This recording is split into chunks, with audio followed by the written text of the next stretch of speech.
ओम गुरुवे नमः। प्यारे हरि भक्तों, आज का जो विषय है हमारा बहुत ही महत्वपूर्ण और ज्योतिष संबंधी विषय है। और यह एक ऐसा विषय मैं आप लोगों को बताने जा रहा हूँ जो आपके जीवन में बहुत ही महत्व रखता है। आज हम बात करेंगे ज्योतिष में ऐसे गूढ़ रहस्य के बारे में जिसके बारे में शायद कम ही लोगों को ज्ञान हो। सबसे पहले हम ये बात करेंगे कि आज की डेट में हर माता पिता के सामने एक बहुत बड़ी समस्या आ रही है बच्चों के विवाह करने में। उसमें क्या है कि कई बार सर्वगुण संपन्न लड़का हो या लड़की हो, उसमें मंगल का दोष आ जाता है। अब मंगल का दोष आना जो है कुंडली में, ये अपने आप में एक विशेष कारण बनता है। और यह कारण बनता है उसके पूर्व जन्म के कर्मों के हिसाब से। इस जन्म के कर्म नहीं है, उसके पूर्व जन्म के कर्म है। उसके हिसाब से बच्चा या गंडमूलों में या मंगल में मंगली बच्चे पैदा हो जाते हैं। अब जो गंडमूलों में बच्चे पैदा होते हैं वो माता पिता के लिए हानिकारक भी होते हैं और कई बार जो है वो अपने जीवन को श्रेष्ठ करने में भी अलग अलग चरणों के हिसाब से अलग अलग रूप से उनको ज्योतिष शास्त्र बतलाता है।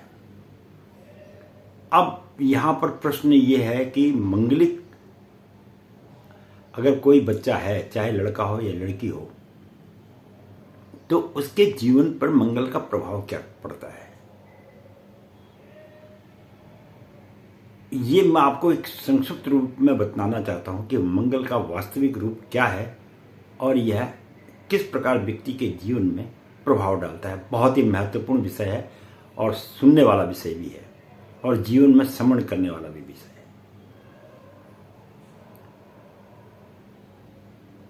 अब भगवान सूर्य को तो हम लोग सूर्य देव को जो है राजा मानते हैं।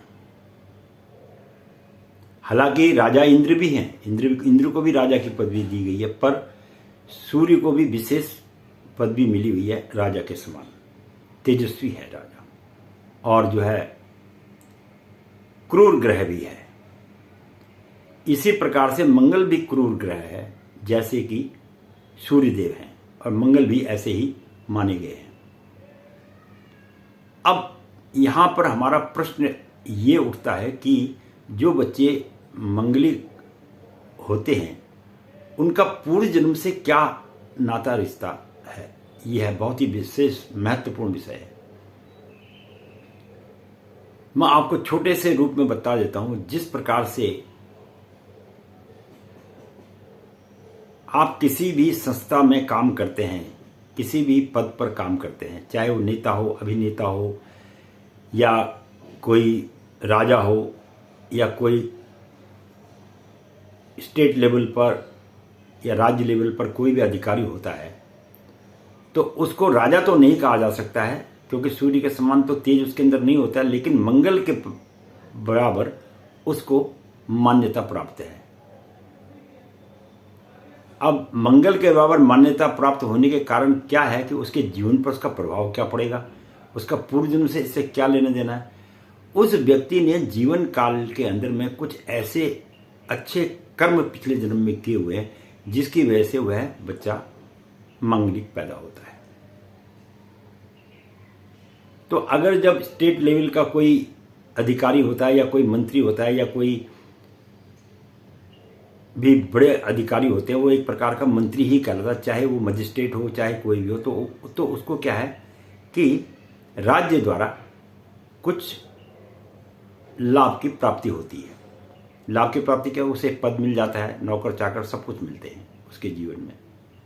ये बहुत ही सुंदर विषय है ये, और समझने वाली बात भी है। ज्योतिष के अंदर में इसका अपने में आज तक मंगल के बारे में लोगों ने बताया तो है, पर मंगल के बारे में वास्तव में मंगल बच्चा होता क्यों है उसके विषय में मैं आपको बात कर रहा हूं।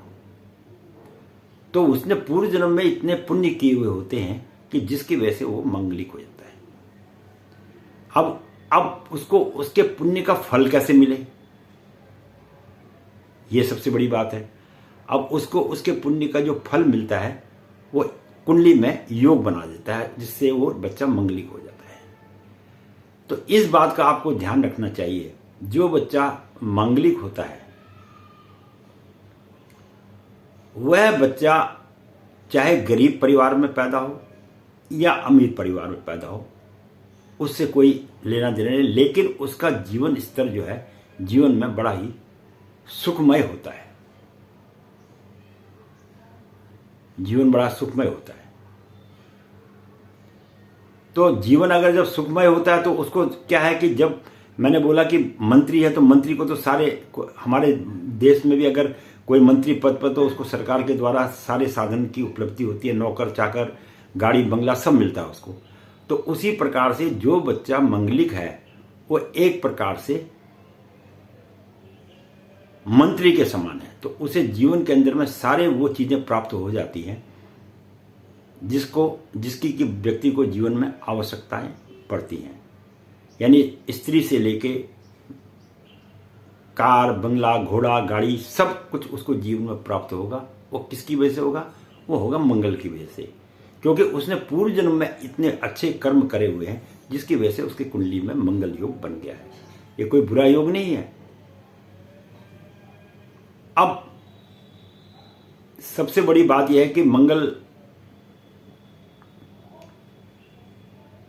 जो मंगलिक बच्चे होते हैं, वैसे तो मंगल तो सभी के कुंडलियों में आएगा, मंगल तो अपना एक अपने में ग्रह हो तो 9 ग्रहों में आएगा ही आएगा, लेकिन मंगल जिसके प्रथम भाव में बैठ जाए, समझने वाली बात है, तो प्रथम भाव में बैठ जाए तो मंगल बच्चा मंगलिक कहलाता है।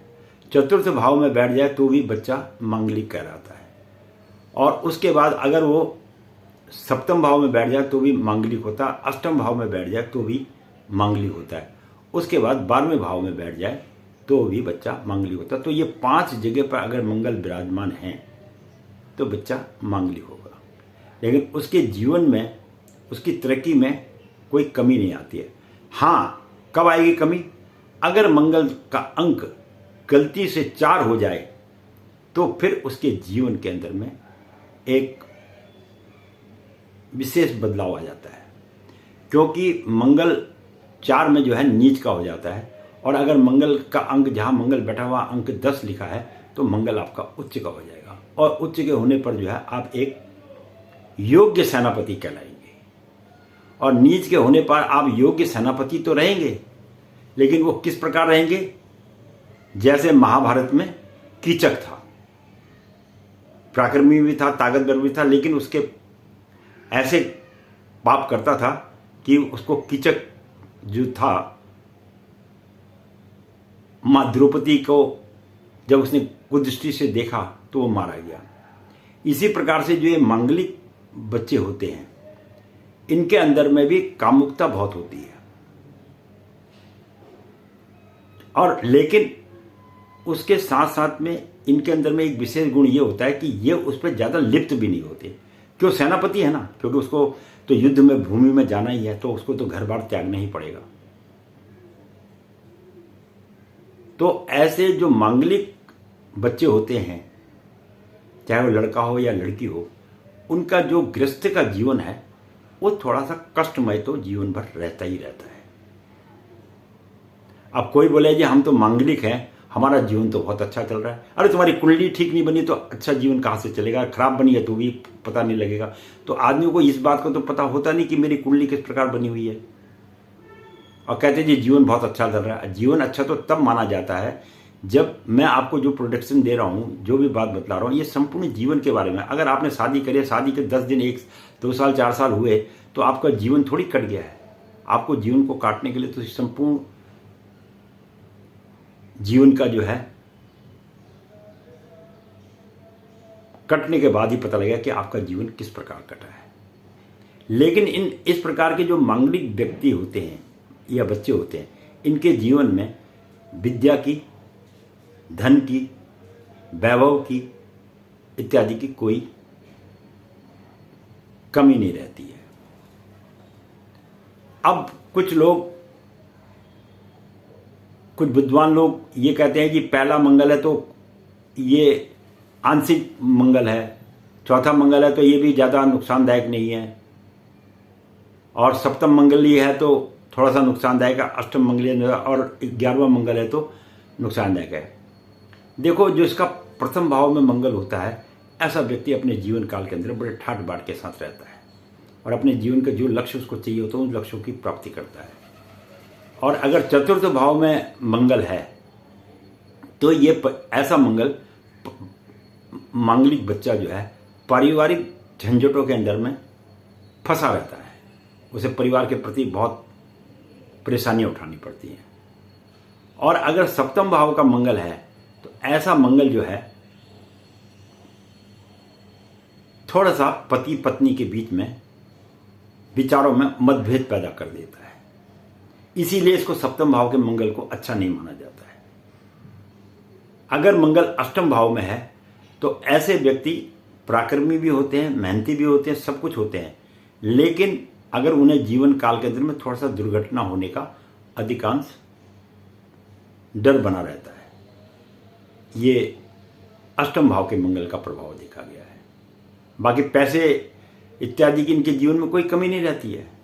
और अगर 12वें स्थान पर मंगल बैठा, अन्य ग्रह उसके साथ में ना बैठे हों, तो ऐसा व्यक्ति थोड़ा सा क्रोधी टाइप का होता है। और ऐसे जिसका 12वें भाव में मंगल बैठा हो, ऐसा व्यक्ति को आप लंपट आदमी कह सकते हैं। यानी वो अपने जीवन काल में कब कौन सा स्टेप ले ले उसका कोई पता नहीं है। और ऐसे व्यक्ति जो है अगर अपने विचारों में ठीक नहीं रहा तो इन्हें जेल तक की नौबत आ सकती है। ये 12वें मंगल के बारे में हम आपको बता रहे हैं। तो मेरे कहने का तात्पर्य है कि मंगल जो है, बच्चा जो भी हो वो सुंदर अच्छा रहता है और अपने कार्य के अंदर में वो सफल भी रहता है। अब मंगल के अंदर में विशेष बात है, अगर लड़का मंगली है लड़की मंगली नहीं है तो उसमें क्या क्यों ढूंढा जाता है, इस विषय पे भी एक बात हम करते हैं। तो मंगल का जो रक्त है वो लाल रंग का रक्त होता है और इसमें गर्मी बहुत होती है, इनके खून में गर्मी बहुत होती है। अब इसलिए जो लड़का मंगली है, अगर मंगली लड़के का विवाह मंगली लड़की से ना किया जाए तो उनके खून के रक्त में जो है उत्तेजना नहीं रहती है। तो दोनों की खून जब एक जैसा रहेगा तो उनमें उत्तेजना पैदा होगी। बहुत ही सुंदर विषय मैं आपको आज बता रहा हूँ, क्योंकि आपको बार बार मंगल के बारे में कई लोगों ने पूछा तो उन्हें पूछने की जरूरत ना पड़ी, इसलिए मैं संपूर्ण जानकारी इसमें दे रहा हूँ आपको।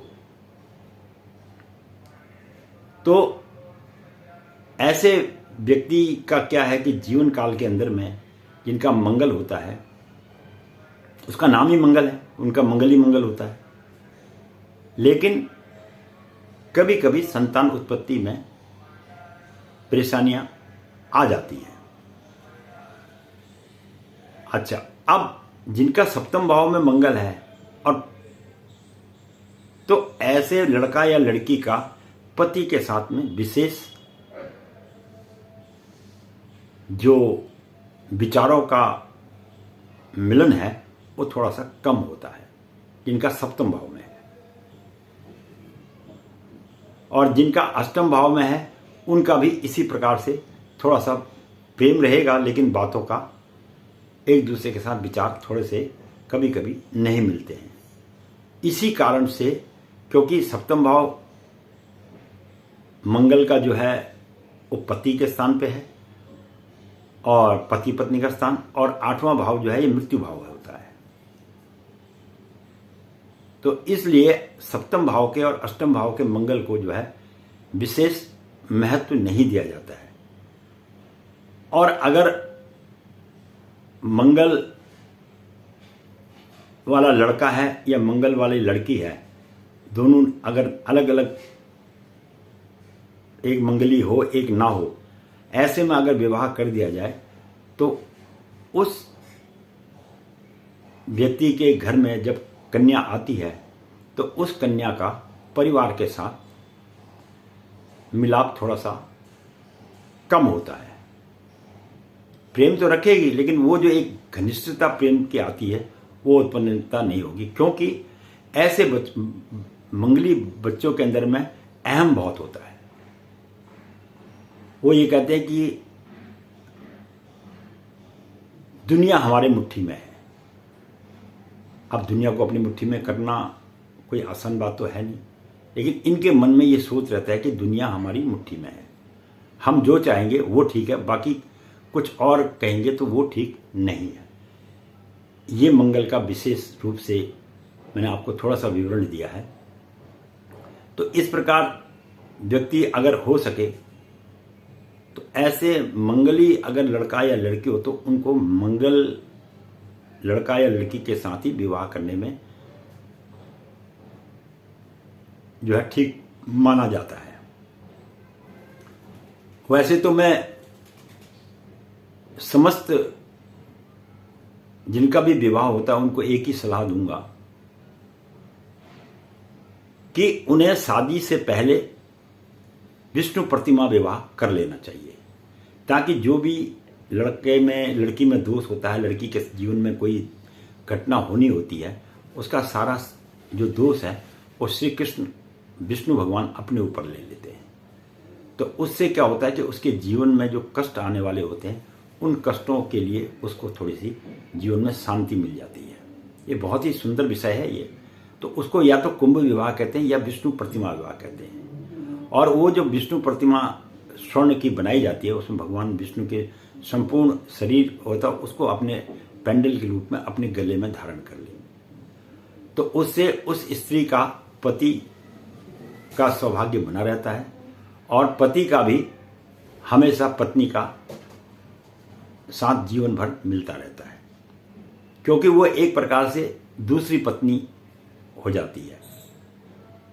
तो उस पर फिर किसी प्रकार का दोष ज़्यादा प्रभाव नहीं डालता है, ऐसा ज्योतिष शास्त्र कहता है।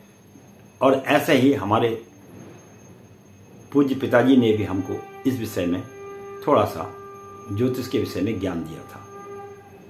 तो इससे बड़े बड़े संकट जो है टल जाते हैं। और अगर इस तरह से नहीं करेंगे तो फिर उस कन्या का ससुराल में थोड़ा सा मतभेद, या लड़का है तो ससुराल में मतभेद बना रहता है। अब लड़का नहीं चाहता मैं मतभेद करूं, लेकिन वो कुंडली का योग इस प्रकार का बन जाता है कि वो मतभेद कराने में आगे आ जाता है, कुंडली सामने आ जाती है, मंगल जो है आगे आता है। अब सबसे बड़ी बात है कि इसका आदमी आज की डेट में इस पृथ्वी पर जब आ गया है तो कर्म तो उसने करना ही है। और हर आदमी के ग्रह इतने स्ट्रांग नहीं होते हैं, इतने प्रबल नहीं होते हैं, चाहे कोई नेता हो, अभिनेता हो, या कोई विद्वान हो, या कोई संत हो या मुनि हो, कि सबकी जो कुंडलियाँ हैं ये अलग अलग प्रकार की होती हैं।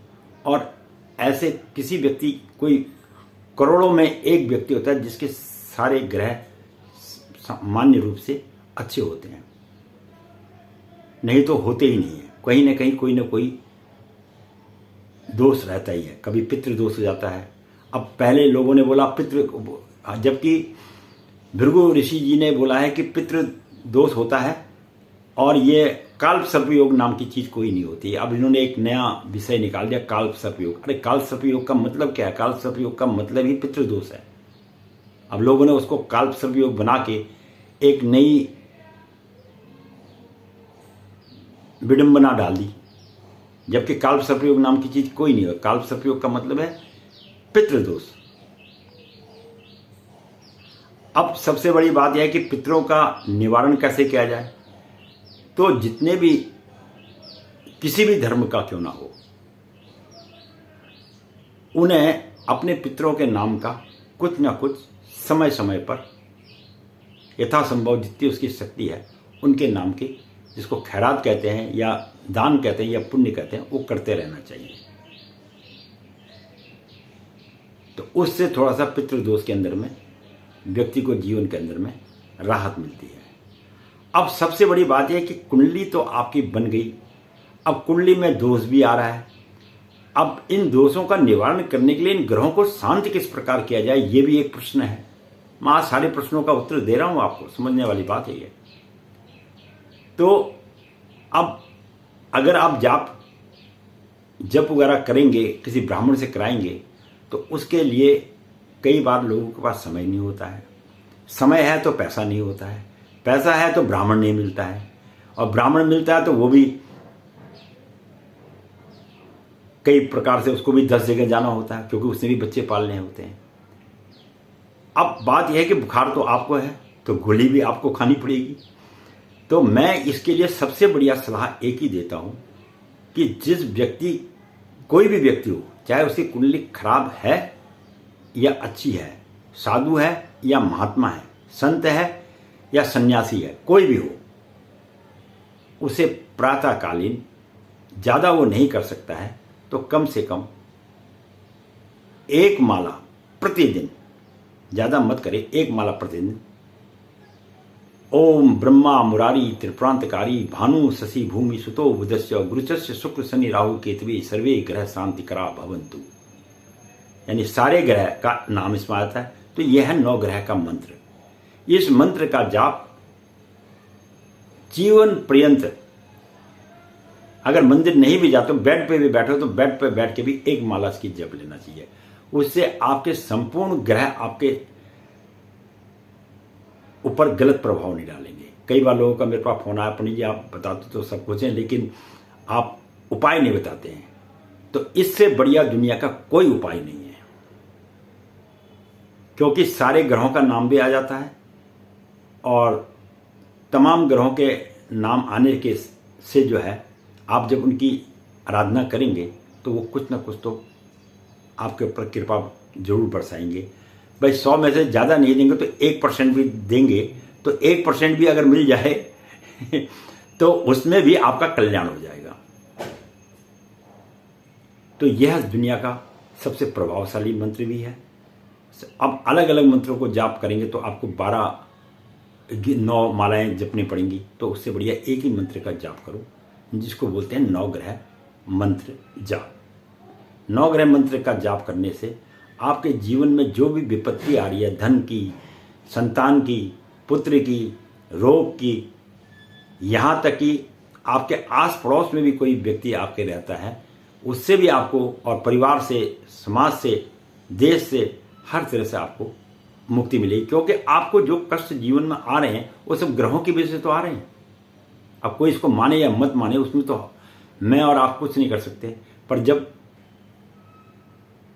ग्रहों की दशा आती है तो वो आदमी को आकाश से धरातल पे ले आता है, और जब दशाएं अच्छी आती हैं तो धरातल से आकाश पर पहुंचा देता है। तो ये सब खेल क्या है? ये सारा खेल ग्रहों का है। इसलिए मेरे तो आप लोगों से यही कहना है कि आप लोग 9 ग्रह मंत्र का जप जरूर करें। अगर हो सके तो उससे पहले थोड़ा सा भगवान का और पितरों का नाम भी ले लें। ओम ब्रह्मा विष्णु महेश्वराय नमः, ओम गणेश ब्रह्मा विष्णु महेश्वराय नमः बोल दें, और उसके बाद ओम पितृदेवता, ओम देवताभ्यो पितृभ्यो महायोगिभ्यो एवं च नमः स्वाय स्वाधाय नित्यमेव नमो नमः। इस प्रकार से पितरों का भी 2-4 बार, 3 बार ही नाम ले लो, आप ज्यादा मत लो, 3 बार ही नाम ले लो, तब भी पितृ प्रसन्न हो जाएंगे। कि पितृ कहेंगे कि हमारे जो संतान है वो हमें कम से कम स्मरण तो कर रही है। तो ये मैंने आपको आज बहुत ही सुंदर विषय की जानकारी दी, और जो बच्चे मांगलिक हैं उनके विषय में भी जानकारी दी, और जो पितृ दोष है उसके विषय में भी मैंने आपको थोड़ी बहुत जानकारी दी।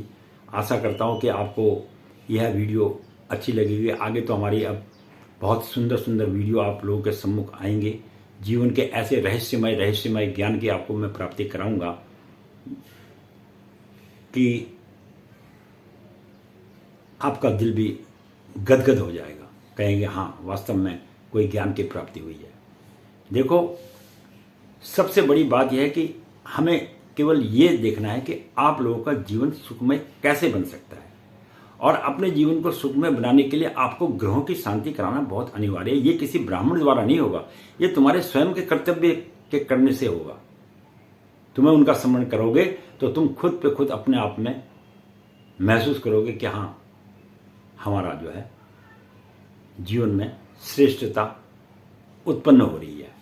इसके साथ ही मैं पंडित गिरीश तिवारी अपनी वाणी को यहीं पे विश्राम दूंगा, और अच्छा लगता है तो थोड़ा सा सब्सक्राइब जरूर कर दीजिएगा। आपको अच्छी अच्छी वीडियो मिलते रहेंगे ज्ञान संबंधी, और मेरा भी मनोबल बढ़ता है।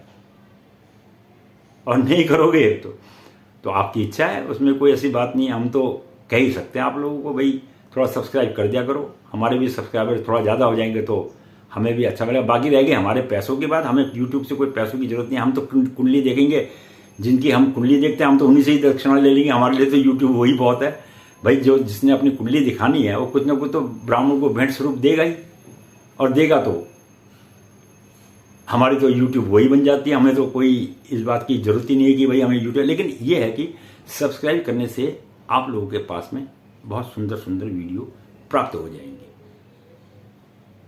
यही हमारा आपको बतलाने का लक्ष्य था, और बाकी जो है भगवान सबका कल्याण करे।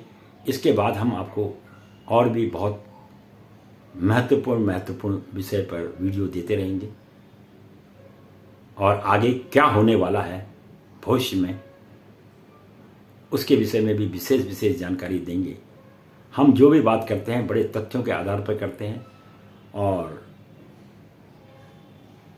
जो व्यक्ति को जीवन में संपूर्ण ज्ञान की प्राप्ति हो, ऐसा वीडियो में आप लोगों को देने की कोशिश करता हूँ। बहुत बहुत धन्यवाद।